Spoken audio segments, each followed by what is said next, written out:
Assalamualaikum warahmatullahi ta'ala wabarakatuh. Waalaikumsalam warahmatullahi wabarakatuh. Alhamdulillah thumma alhamdulillah.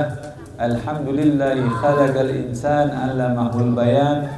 Wassalatu wassalam ala sayyidi waladi adnan sayyidina Muhammadin sallallahu alaihi wasallam adzawil irfan.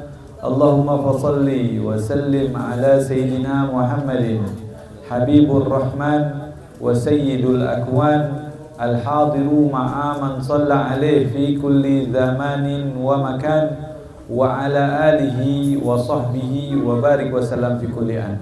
Alhamdulillah, bersyukur kepada Allah Subhanahu wa ta'ala, kembali Allah kumpulkan kita di majlis yang insyaallah penuh dengan keberkahan daripada Allah, yang mana di majlis ini kita belajar daripada kitabullah, daripada ayat-ayatnya Allah Subhanahu wa ta'ala, dan juga kita belajar daripada hadis-hadisnya baginda Nabi Muhammad sallallahu alaihi wasallam. Juga tadi kita baca daripada kitab fikih dan juga beberapa kalimat daripada ulama kita, yang mana dua guru kita udah nyampein. Yang pasti majlis ini akan mendapatkan keberkahan daripada Allah Subhanahu wa ta'ala ketika kita memang sedang ingin mendekatkan diri kita kepada Allah Subhanahu wa ta'ala. Jadi saya juga nggak mau panjang lebar karena dari tadi kita udah dapat banyak banget ilmu. Karena kalau kepanjangan ujung-ujungnya nanti nggak masuk semua. Makanya ada ulama yang mengatakan ketika kita hadir ke dalam satu majlis, maka pulangnya kita harus bawa itu ilmu. Kalau nggak bisa dapat semuanya, jangan tinggalin semua, gitu ya. Jadi ada beberapa yang kita ambil seperti tadi, cara kita membaca suratul Fatihah, lalu bagaimana kita beribadah kepada Allah Subhanahu wa ta'ala, terutama khususnya daripada sholat. Ya, tadi kita dapat ilmu tentang bagaimana cara kita membaca atau menggerakkan mulut kita untuk makharijil huruf, dan juga bagaimana kita menggerakkan anggota tubuh kita untuk melakukan daripada ibadah kepada Allah melalui salatnya kita. Jadi ma'asyiral hadirin wal hadirah yang senantiasa di dalam rahmat Allah Subhanahu wa ta'ala, ya, saya teringat kita sekarang udah masuk di bulan Rajab. Sekarang udah bahkan di atas pertengahan Rajab. Ya. Bahkan Imam Suyuti mengatakan Rajab itu adalah bulannya Allah. Ya. Rajab itu bulannya Allah. Kenapa Rasulullah SAW senantiasa mengajarkan kepada kita untuk senantiasa memohon ampun kepada Allah dan bertaubat? Rasulullah SAW senantiasa mengajak kita di bulan Rajab ini untuk senantiasa bertaubat kepada Allah, memohon ampun kepada Allah, karena memang bulan ini Allah berikan ampunannya lebih luas daripada bulan-bulan sebelumnya. Ya, makanya kita dianjurin terus tuh, ada zikirnya di bulan Rajab khusus pagi dan petang. Zikirnya kita baca bareng-bareng, dan sepulang dari sini insyaallah kita baca bareng-bareng lagi atau baca sendiri-sendiri. Berapa kali bacanya? 70 kali doang, nggak banyak. 70 kali banyak apa enggak? Dikit, dikit 70 kali, nggak nyampe 100. Tapi bacaannya juga pendek. Apa bacaannya? Rabbighfirli warhamni wa tub alayya.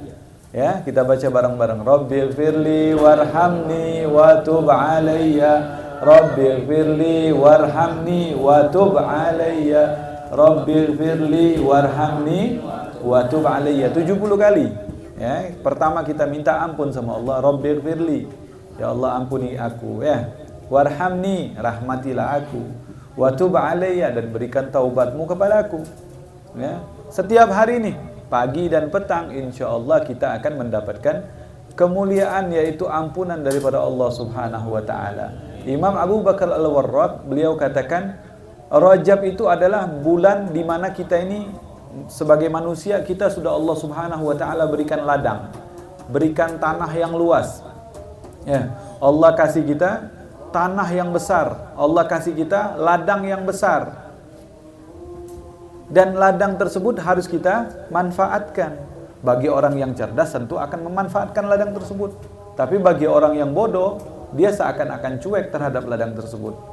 Ketika orang yang pintar, kata Imam Abu Bakar Al-Warraq, dia katakan bulan Rajab ini adalah bulan saatnya kita menanam. Karena kita udah punya ladang. ladang yang kita miliki itu jangan kita cuekin. Kalau kita cuekin ya jadi tempat makan binatang-binatang atau bahkan tempat buang kotorannya manusia. Tapi kalau kita orang yang cerdas, maka kita akan manfaatkan ladang tersebut.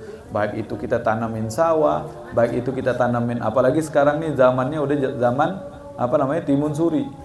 Ya. Bulan puasa nih kan, ini mulai ya. Nanti bulan puasa bakalan banyak yang beli kan gitu, panen. Nah, Imam Abu Bakar Al-Warraq mengatakan Rajab ini adalah saat yang kita menanam. Minta terus sama Allah dengan apa? 3 permintaan tadi. Yang pertama kita minta ampun, yang kedua kita minta rahmat, yang ketiga kita minta diterima daripada taubat kita. Adapun nanti di bulan Sya'ban, kata Imam Abu Bakar Al-Warraq, Sya'ban itu adalah saatnya kita untuk menyiram dan memberikan pupuk. Bagaimana caranya? Di bulan Sya'ban itu bulan di mana diturunkan ayat Al-Qur'an tentang sholawat kepada baginda Nabi Muhammad sallallahu alaihi wasallam. Apa ayatnya? Hafal semua kan kita kan? Innallaha wa malaikatahu yusholluna 'alan nabi ya ayyuhalladzina amanu shallu 'alaihi wa sallimu taslima. Sholawat sama Nabi Muhammad sallallahu alaihi wasallam. Dengan sholawat itu kita menyirami apa yang sudah kita tanam kemarin, ya, kita pupukin, biar apa? Biar hasilnya menjadi bagus. Nanti di bulan Ramadan baru kita memanennya. Kita kalau udah panen yang banyak, senang apa enggak kira-kira? Di bulan Ramadan itu pertama kali diturunkan Al-Quran, maka dianjurkan bagaimana cara memanennya? Dengan memperbanyak membaca Al-Quran. Namun pertanyaannya, kalau baca Al-Qurannya masih susah, nah gimana itu? Kan begitu. Makanya ini dari sekarang ini di samping kita mohon ampun sama Allah, minta rahmat sama Allah, ditambah lagi bertaubat kepada Allah, terus nanti di bulan Sya'ban kita lanjut dengan bersolawat kepada baginda Nabi Muhammad SAW. Tapi diisi juga dengan paling sedikit ya baca Quran. Ya, paling sedikit baca Al-Quran. Habib, saya ini kalau baca Quran nggak hafal, nggak faham, gimana dong? Ya, kadang-kadang ada orang yang bertanya kayak begitu. Saya teringat sebuah cerita, ada anak kecil. Anak kecil ini disuruh kakeknya, dia tinggal sama kakeknya. Disuruh kakeknya setiap habis maghrib dia datang ke musola belajar Quran. Setiap habis maghrib atau waktu dia santai dia disuruh ke musola atau ke masjid suruh baca Quran. Akhirnya tiba-tiba nih anak pulang ngomong sama kakeknya, kakek saya nggak mau lagi belajar Quran. Ngapain saya belajar bahasa Arab yang saya sendiri nggak paham? Kata kakeknya begitu. Lalu kata anak tersebut. Lalu kakeknya katakan, ya sudah kalau kamu nggak paham. Ya, ini cerita ini sering kita bahas di mana-mana. Kalau kamu nggak paham, kata kakeknya apa? Ya sudah kamu ambil tempat sampah. Ya, tempat sampah apa? Wadah sampah itu biasanya bolong-bolong kan? Bolong-bolong ya, keranjang sampah. Biasanya tuh bolong-bolong tuh keranjang sampah. Kata kakeknya apa? Coba kamu bawa keranjang sampah itu ke kali, terus ambil air pakai keranjang sampah tersebut. Karena ini anaknya masih lugu, anaknya ini masih belum begitu paham. Akhirnya dia ke kali, lalu pas di kali dia ambil air dengan keranjang tersebut. Padahal yang pertama kali yang namanya tempat sampah pasti kotor, betul nggak? Itu diambil tuh. Begitu diambil sama dia, dikasih ke kakeknya, kata kakeknya mana airnya? Ya, kakeknya nanya, mana airnya? Oh, anak tersebut mengatakan, loh tadi perasaan saya udah ambil kek, katanya. Ya sudah kamu balik lagi ke kali. Sampai di kali dia ambil lagi, ternyata dia lihat, wah ini tetap jatuh nih. Akhirnya diakalin sama dia, dikasih batu. Dikasih batu sama dia. Dia bawa dengan berat-berat sampai ke depan kakeknya, ternyata airnya tetap nggak ada. Lalu kata kakeknya, pokoknya nggak mau tahu, bawa lagi itu air dengan keranjang tersebut. Akhirnya ini anak datang lagi ke kali, ditambah pasir sama dia. Biar air tersebut tetap ada. Ternyata begitu sampai di rumah dan ternyata tetap sama, yang terjadi adalah air tersebut nggak ada. Akhirnya kata kakeknya, pokoknya kamu kembali lagi ke sana. Akhirnya sudah dibuang semua, batunya dibuang sama dia, pasirnya dibuang sama dia. Dia coba masukkan lagi ke dalam air, lalu begitu diangkat ternyata air tetap nggak ada. Dan dia menyerah. Anak kecil tersebut mengatakan, dia pulang ke rumah kakeknya dan dia katakan kepada kakeknya, wahai kakek, saya sudah nyerah, nggak sanggup lagi, udah ngambil air dengan keranjang tersebut, kalau mau pakai ember aja kek, katanya. Lalu apa yang dikatakan kakek tersebut? Coba kamu lihat, ini pendidikan dari seorang kakek kepada cucunya. Coba kamu lihat keranjang tersebut. Keranjang tersebut tadinya tempat apa? Lalu dia jawab, itu tempat sampah kek. Tempat sampah itu bersih apa kotor? Kotor, kata dia. Lalu ketika kamu bawa pertama, bawa kedua, bawa ketiga, lalu terakhir kamu datang ke sini dengan tanpa air, kamu coba lihat keranjang yang tadi kotor. Sekarang jadi apa? Kata dia, jadi bersih. Itulah hakikat daripada keutamaan membaca Al-Quran. Kamu tadi nggak paham apa yang saya maksudkan, tapi dengan senantiasa kita membaca Al-Quran, dengan senantiasa kita memohon ampun kepada Allah, meminta ampun, meminta rahmat kepada Allah, bertaubat kepada Allah, bersolawat kepada baginda Nabi Muhammad SAW, lalu membaca Al-Quran, faham kagak faham, itu bisa membersihkan hati kita. Duduk di majelis ilmu sama seperti tadi, alhamdulillah guru-guru kita udah membahas, ternyata kita kagak paham-paham.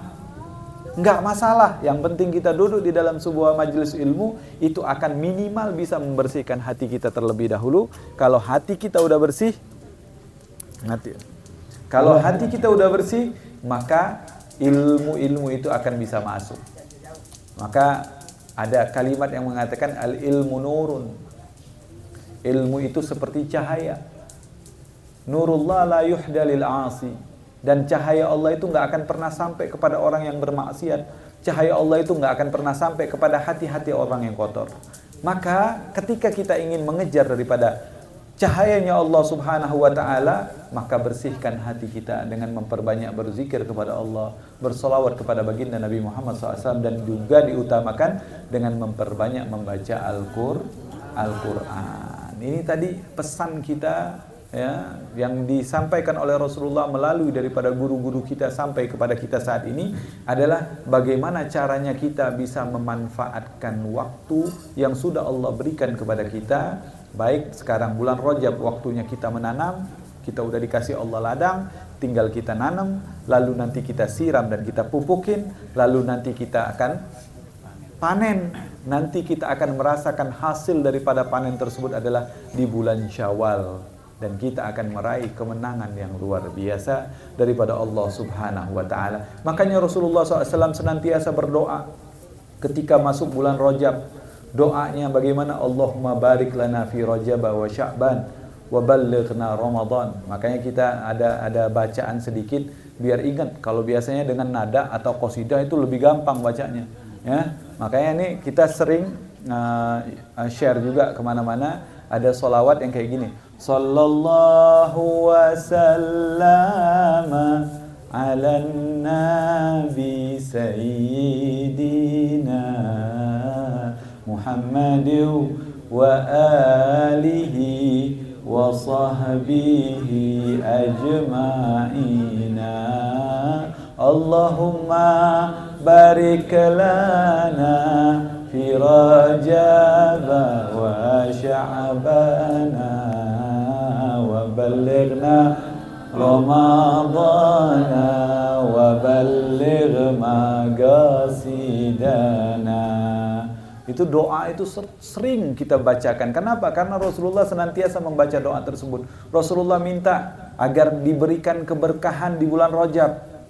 Berkahnya kayak gimana? Dengan kita minta ampun sama Allah, dengan kita mohon taubat kepada Allah, minta rahmat kepada Allah Subhanahu wa Ta'ala. Juga di bulan Sya'ban minta keberkahan, baik itu keberkahan rezeki, keberkahan umur, dan keberkahan yang lain-lainnya. Lalu Rasulullah memohon agar kita disampaikan kepada bulan Ramadan. Mungkin berbeda orang sekarang dengan orang yang zaman dulu. Kalau orang zaman dulu itu mereka mempersiapkan Ramadan itu jauh-jauh sebelum bulan Rajab. Di bulan Rajab keuangan semua udah mereka kumpulin.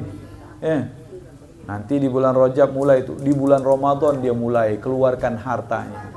Jadi nggak mikirin lagi. Kalau kita kebalikan. Sekarang kita ini justru di bulan Ramadan baru ribet nyari dana. Begitu ujung-ujung Ramadan, orang-orang zaman dulu ibadah kepada Allah karena apa? Karena di bulan Ramadan, daripada akhir Ramadan itu ada yang namanya itqun minan nar, pembebasan daripada api neraka. Kalau orang zaman sekarang malah kebalik, awalnya rame, akhirnya hilang tuh isi musola, kan gitu. Penyakitnya kayak begitu, maka harus kita obati dari sekarang. Senantiasa saya pesankan dari sekarang, agar apa? Agar nanti kita tidak termasuk daripada orang-orang yang lalai di dalam bulan Ramadan. Insya Allah apa yang kita sampaikan akan bisa membuat kita makin semangat untuk mendekatkan diri kepada Allah Subhanahu wa Ta'ala, untuk menggapai daripada ridhonya Allah Subhanahu wa Ta'ala, agar kita senantiasa mendapatkan orang-orang yang senantiasa menjadi orang yang dicintai oleh Allah Subhanahu wa Ta'ala. Ala hadhihi niyah wa ala kulli niyatin salihah wa ala mana waslafna salihun wa ila hadratil habib Muhammad al-Mustafa sallallahu alaihi wasallam bisirril Fatihah. A'udzu billahi minasyaitonir rajim. Bismillahirrahmanirrahim. Alhamdulillahi rabbil alamin. Arrahmanir rahim. Maliki yaumiddin. Iyyaka na'budu wa iyyaka nasta'in. Ihdinas siratal mustaqim. Siratal ladzina an'amta 'alaihim ghairil maghdubi 'alaihim waladdallin. Astaghfirullahal azim. Bismillahirrahmanirrahim. Alhamdulillahi rabbil alamin. Allahumma salli wa sallim ala sayyidina Muhammadin al-Fatihi lima ughliq wal khatim lima sabaq nasiril haq bil haq wal hadi ila siratikal mustaqim wa ala alihi wa sahbihi haqqa qadrihi wa miqdaril azim. Allahumma lakal hamdu syukra wa lakal mannu fadla wa anta rabbuna haqqa wa nahnu abiduka riqqa wa anta lam tazal dzalika ahla. Allahumma ya muyassira kull asir wa ya jabira kull kathir wa ya sahiba kull farid wa ya mughniya kull faqir wa ya mugawwiya kull dha'if wa ya ma'mana kull makhif. Yassir alaina kull asir, yassir alaina kull asir, yassir alaina kull asir. Fataysir al-asir alayka yassir. Allahumma ya man la yahtajil al-banu tafsiru hajatuna ilayka kathir wa anta alimun biha wa khabir. Rabbana hab lana min azwajina wa dhurriyyatina wa qurrata a'yun waj'al taqina imama. Rabbana hab lana min azwajina wa dhurriyyatina qurrata a'yun waj'al taqina imama. Rabbana hab lana min azwajina wa dhurriyyatina wa qurrata a'yun waj'al taqina imama. Rabbana atina fid dunya hasanah wa fil akhirati hasanah wa qina adzabannar. Bi fadli subhana rabbika rabbil izzati amma yasifun wa salamun alal mursalin walhamdulillahi rabbil alamin. Wassalamualaikum warahmatullahi wabarakatuh.